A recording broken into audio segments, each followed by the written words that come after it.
영상은 유튜브 채널 KRTV 뉴스에서 제작하였으며 도움이 되셨다면 좋아요와 구독하기를 눌러주세요. 감사합니다. 군 당국과 국방과학연구소가 사정거리 500km에 달하는 국산 탄도미사일을 개발해 실전 배치한 것으로 확인됐다. 월간 조선 사물호에 따르면 군 관계자는 국방과학연구소가 2007년부터 사정거리 500km의 지대지 탄도미사일인 현무입이 개발에 착수해 국산화하는 데 성공했다면서 2009년 말부터 중부 전선 부대와 동부 전선 부대에 실전 배치하고 있다고 밝혔다. 지금까지 탄도미사일은 사정거리 180km인 현무일, 사정거리 300km인 현무-2A의 실전 배치 사실만 알려져 있었다. 우리 군은 2010년 중반 사정거리 1500km의 순항미사일 현무-3C를 개발, 배치한 데 이어 북한 전역을 사정권으로 하는 탄도미사일 현무-1을 보유함으로써 남북한 미사일 전력 불균형을 상당 부분 해소할 수 있게 됐다. 현무-1의 개발, 실전 배치에 따라 한국군은 함경북도의 낮은 일대를 지배한 북한 전역의 주요 군사기지는 물론 중국 지린성, 랴오닝성, 해이롱 장성 등 동북 삼성 일부 지역까지 사정권에 넣을 수 있게 됐다. 군 관계자는 강원도 동북단에서 현무-1을 발사한다면 평안북도 영절이, 함경북도 무수달리 등지에 있는 북한의 미사일 기지들을 파괴할 수 있다고 밝혔다. 군 관계자는 2009년 5월 북한의 2차 핵실험 때 현무-2A 성능 개량 작업에 착수해 현무-1을 개발했다면서 천안함 폭침, 연평도 포격 사건 등 북한의 도발이 잇따르자 정부는 자위적 차원에서 탄도미사일의 성능 개량 및 실전 배치를 단행한 것으로 알고 있다고 했다. 우리 군은 2006년 9월 중부 지역에 육군 유도탄 사령부를 창설해 지대지 유도무기를 지휘, 통제하고 유사시 합참의 지휘를 받아 미사일 작전을 펼치거나 이하대대를 각 군단에 배속시켜 군단의 화력을 주도하게 했다.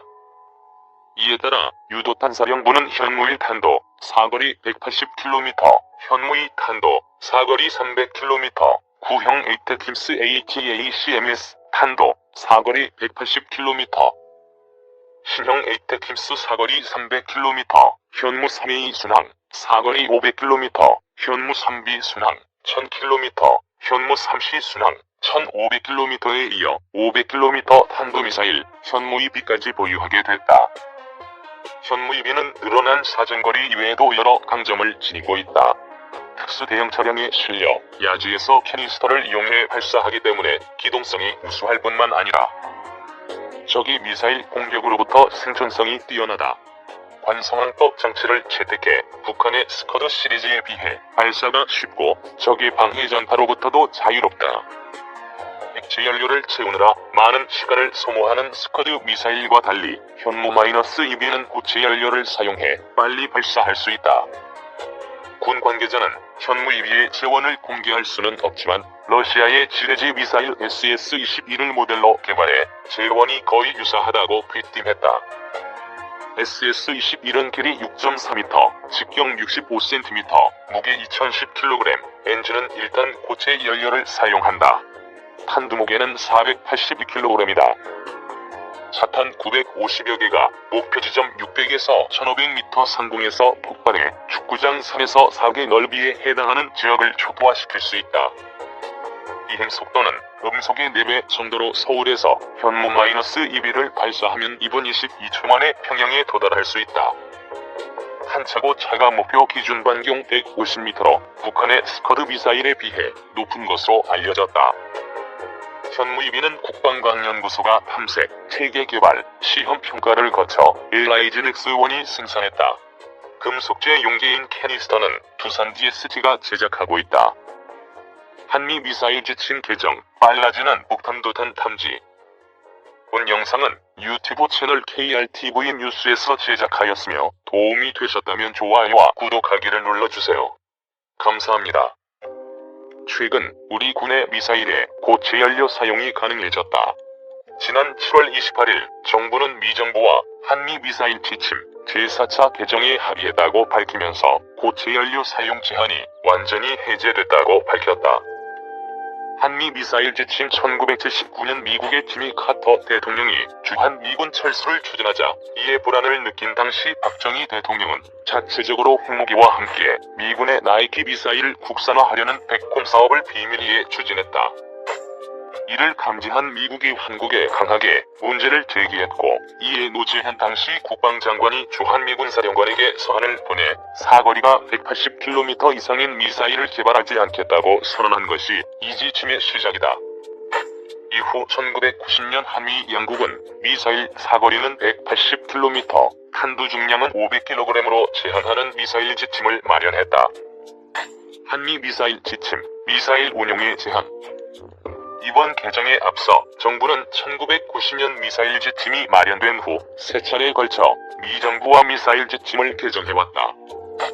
제1차는 2001년 북한이 대포동 1호 미사일을 발사하면서 이에 대응하기 위해 우리 군의 미사일 사거리를 기존 180km에서 300km로 연장하고 대신 탄두 중량은 500kg을 그대로 유지했다.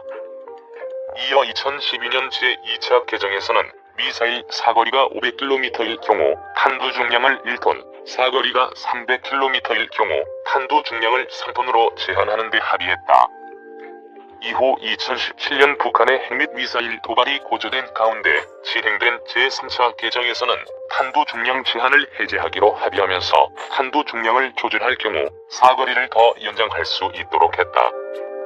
그리고 지난 7월 28일 제4차 개정을 통해서는 고체 연료 사용 제한이 완전히 해제됐다.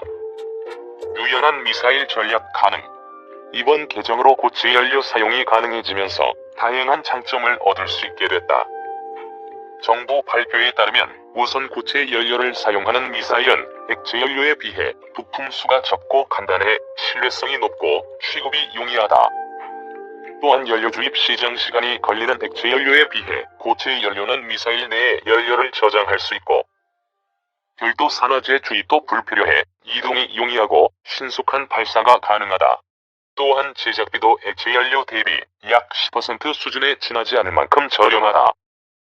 특히 우리 군은 향후 다양한 미사일 전략을 활용할 수 있게 된다. 예컨대 액체 연료는 미리 미사일에 주입할 수 없고 항상 발사 직전에 주입해야 한다. 이는 정보, 감시, 정찰에 따른 실시간 정밀 타격에 제한이 되었다. 그런 만큼 이번 개정으로 이러한 문제를 해소할 수 있게 됐다. 특히 전략적 억제력을 갖춘 중거리 미사일의 경우 유사시 신속한 정밀 타격을 위해서는 고체 연료 탑재가 필수적이다. 우주 발사체 개발도 더욱 가속화될 전망이다. 전문가들은 이번 제4차 개정에 따라 우리 군의 독자적 정찰, 감시, 지휘 통제 체계 정밀 타격 체계를 위한 우주공간 활용 능력이 대폭 향상될 것으로 전망하고 있다. 특히 향후 군사위성을 우주에 띄울 수 있는 로켓 개발이 활성화되면서 적에도 군사위성 발사가 가능해질 전망이다. 북신형 단거리 단독탄 탐지도 빨라져.